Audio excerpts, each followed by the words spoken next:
ISL 2024-25-এর সবথেকে বড় চমক কলকাতার 3 প্রধানের খেলা। আসন্ন আইএসএল মরশুমে খেলবে মোহামেডান স্পোর্টিং ক্লাবও।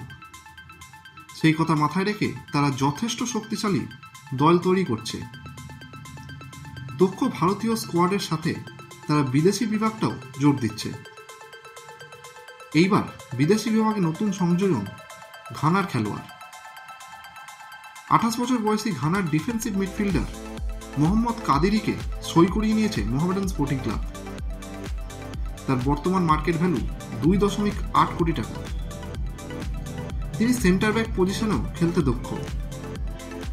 রাশিয়ার প্রথম ডিভিশন, ঘানার প্রথম ডিভিশন, ইউএফএ ইউরোপা লিগ, আজারবাইজানের লিগে খেলার অভিজ্ঞতা রয়েছে তার।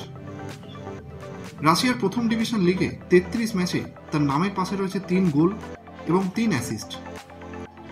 ইউএফএ ইউরোপা লিগে তিনি 540 মিনিট মাঠে কাটিয়েছেন।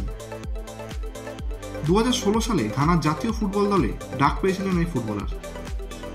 6 ফুট 1 ইঞ্চি উচ্চতার এই ডিফেন্সিভ মিডফিল্ডারের চেহারা একটা বাড়তি অ্যাডভান্টেজ দিতে পারে মোহামেডানের ডিফেন্সে। এখন দেখার তিনি কেমন পারফরমেন্স দেন সাদা কালো জার্সি গায়ে।